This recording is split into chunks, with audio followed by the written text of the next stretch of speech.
Bom dia, a graça e a paz, amém? Vamos dar continuidade ao nosso devocional. Nós vamos ler em Atos 11, do versículo 19 ao versículo 30.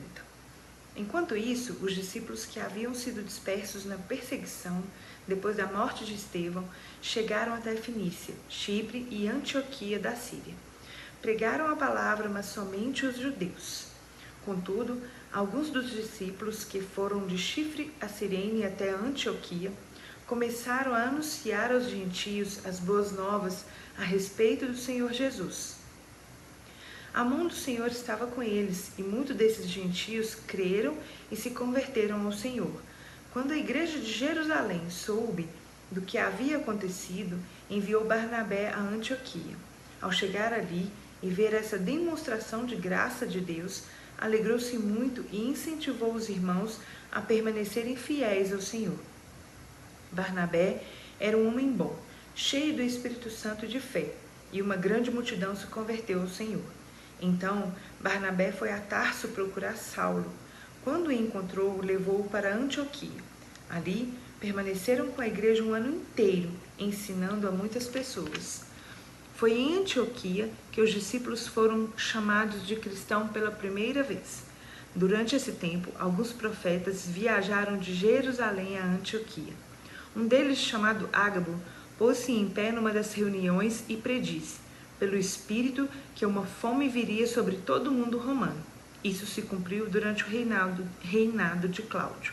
Então, os discípulos de Antioquia decidiram enviar uma ajuda aos irmãos na Judéia, cada um de acordo com suas possibilidades. Foi o que fizeram, enviando as doações aos presbíteros por meio de Barnabé e Saulo. O que acontece é que depois da perseguição feita à igreja, após a morte de Estevão, os cristãos eles se dissiparam. E à medida que eles foram se dissipando, que eles foram para outros lugares, eles começaram a levar o evangelho, a falar de Jesus.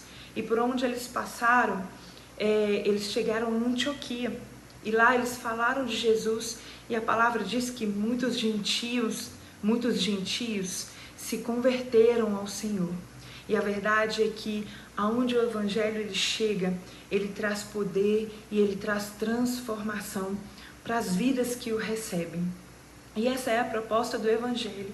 E o Senhor, Deus, ele só precisa de pessoas que estejam dispostas a falar de Jesus, dispostas a pagar um preço, dispostas a espalhar o evangelho para que tudo isso possa acontecer. E o resto é como diz a palavra, é com o Espírito Santo do Senhor. Ele faz todo o resto, ele é responsável pelos sinais, ele é responsável pelos prodígios, ele é responsável pelas maravilhas. E mais para frente, a palavra vai dizer que Barnabé, ele vai até Paulo, e ambos começam a ensinar aquela igreja em Antioquia.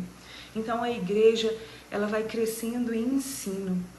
E o ensino, ele traz unidade para aquele povo que passaria por várias situações mais à frente, que vocês vão ver posteriormente nos nossos devocionais. Então a palavra, ela vem para somar nas nossas vidas e trazer esse entendimento da importância do ensino na vida de um cristão, na vida de uma pessoa, na vida de uma igreja.